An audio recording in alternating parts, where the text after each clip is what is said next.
हिमाचल की राजनीति में हुआ सबसे बड़ा धमाका। सुक्खू सरकार पर लगे कई सारे गंभीर आरोप। अटैचियों में दिल्ली भेजा जाता है हिमाचल का पैसा, पेमेंट पाने के लिए घूस देते हैं ठेकेदार। मंत्री के बेटे ने सब कुछ बताया। इस्तीफा देने के बाद खुलकर बरसे नीरज भारती।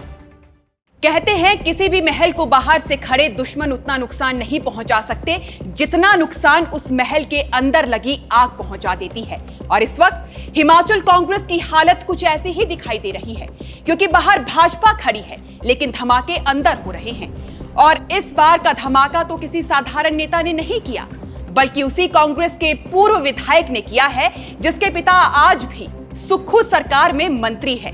हिमाचल प्रदेश कांग्रेस के उपाध्यक्ष पद से इस्तीफा देने के बाद पूर्व विधायक और पूर्व सीपीएस नीरज भारती ने ऐसा राजनीतिक तूफान खड़ा कर दिया है जिसकी गूंज अब सिर्फ कांग्रेस कार्यालय तक सीमित नहीं है, बल्कि सचिवालय, विधानसभा और दिल्ली तक सुनाई दे रही है। और सबसे दिलचस्प बात यह है कि नीरज भारती कोई बाहरी व्यक्ति नहीं है, वो कांग्रेस के भीतर से आते हैं। 2007 में पहली बार विधायकी जीती और फिर 2012 में वीरभद्र सिंह सरकार में मुख्य संसदीय सचिव रहे। कांग्रेस संगठन में कई महत्वपूर्ण जिम्मेदारियां संभाल चुके हैं। और सबसे बड़ी बात, उनके पिता चौधरी चंद्र कुमार आज भी सुक्खू कैबिनेट में कृषि मंत्री है। यानी जिस सरकार में पिता मंत्री है उसी सरकार के खिलाफ बेटा खुलकर मोर्चा खोल दे तो मामला सिर्फ नाराजगी का नहीं माना जाता, क्योंकि यहीं से कहानी दिलचस्प हो जाती है। दरअसल कुछ दिन पहले नीरज भारती को सोशल मीडिया पर लगातार सरकार और संगठन के खिलाफ टिप्पणियां करने को लेकर कारण बताओ नोटिस जारी किया गया था। उनसे जवाब मांगा गया था, लेकिन जवाब देने की बजाय उन्होंने सीधा कांग्रेस उपाध्यक्ष पद से इस्तीफा दे दिया। और उसके बाद जो हुआ उसने पूरे हिमाचल की राजनीति को हिला दिया। नीरज भारती ने एक या दो नहीं बल्कि लगातार दर्जनों पोस्ट लिखनी शुरू कर दी। ऐसी पोस्टें जिसमें गुस्सा भी था, निराशा भी थी, चेतावनी भी थी और कई ऐसे आरोप थे जिन्होंने राजनीतिक हलकों में भूचाल ला दिया। सबसे पहले बात उस आरोप की करेंगे जिसकी चर्चा आज सबसे ज्यादा हो रही है। नीरज भारती लिखते हैं महीने के 5 अटैची इकट्ठा होते हैं, 2 खुद रखे जाते हैं और 3 दिल्ली भेजे जाते हैं। जनाब अटैची ना भेजते तो कब के घर में बिठा दिए जाते। अब जरा सोचिए, ये आरोप कोई भाजपा नेता नहीं लगा रहा, ये आरोप कोई राजनीतिक विरोधी नहीं लगा रहा, ये आरोप कांग्रेस का ही एक पूर्व विधायक लगा रहा है। हालांकि उन्होंने अपनी पोस्ट में ये साफ नहीं किया कि पैसा कौन इकट्ठा करता है, किसके कहने पर होता है और इसके समर्थन में उनके पास क्या सबूत है। लेकिन आरोप इतना बड़ा है कि पूरे हिमाचल में इसकी चर्चा शुरू हो चुकी है। इसके बाद नीरज भारती दूसरा बड़ा आरोप लगाते हैं और ये आरोप सीधे सरकारी भुगतान प्रणाली पर सवाल खड़ा कर देता है। वो लिखते हैं कि अगर किसी ठेकेदार की 25 लाख रुपए की पेमेंट फंसी हुई है तो शिमला जाओ, 2-3 लाख रुपए दो, थोड़ी ही देर के लिए ट्रेजरी खुलेगी और जब तक आप घर पहुंचोगे पेमेंट रिलीज हो चुकी होगी।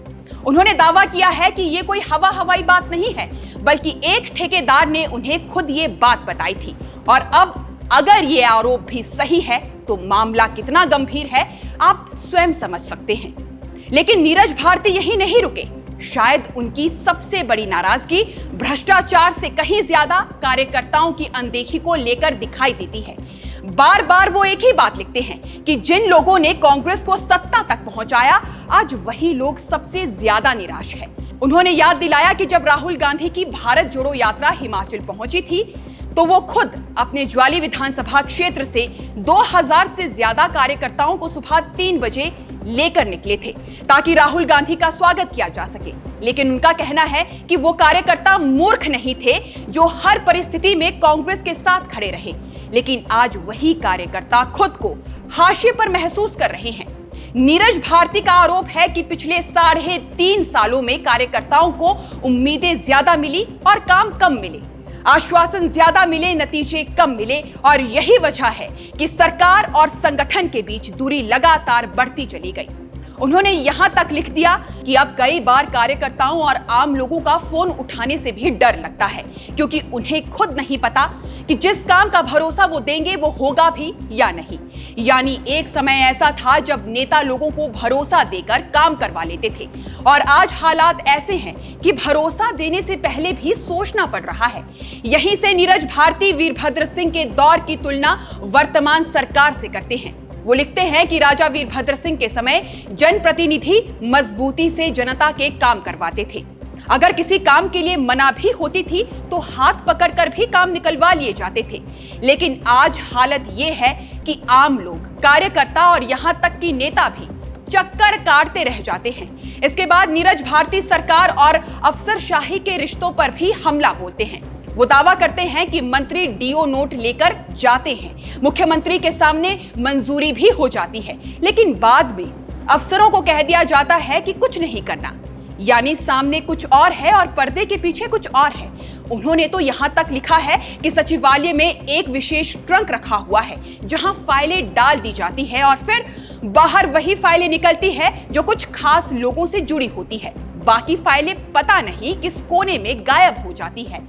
और अगर आपको लग रहा है कि ये आरोप यहीं खत्म हो गए हैं, तो ऐसा नहीं है। अब नीरज भारती ने अधिकारियों पर भी खुलकर वार किया है।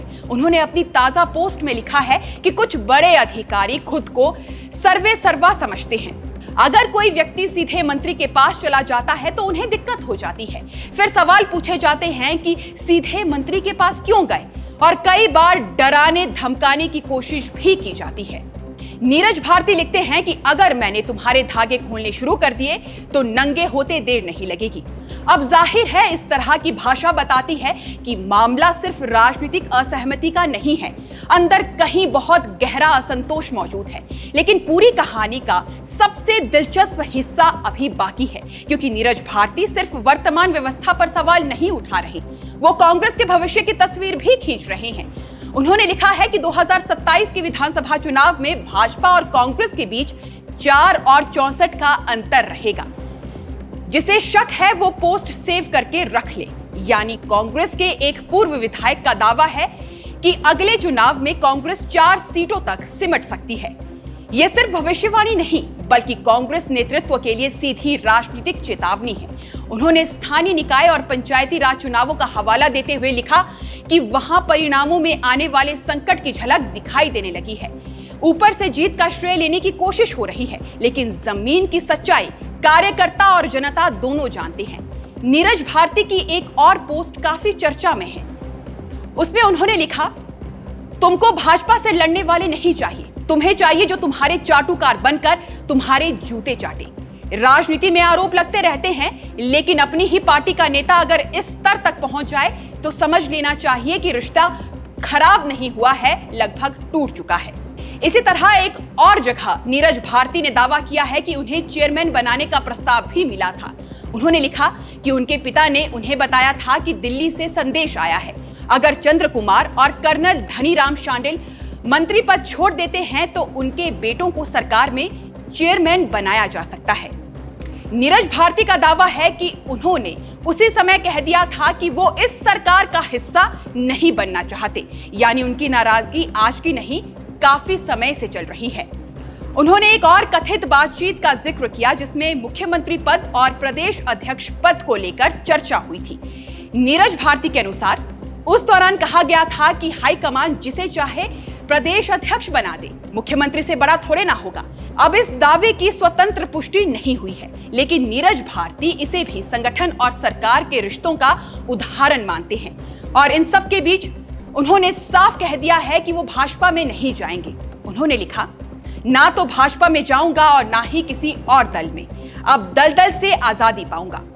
यानी ये कहानी पार्टी छोड़कर दूसरी पार्टी में जाने की नहीं है, ये कहानी कांग्रेस के भीतर खड़े उस विद्रोह की है जो अब खुलकर सामने आ चुका है।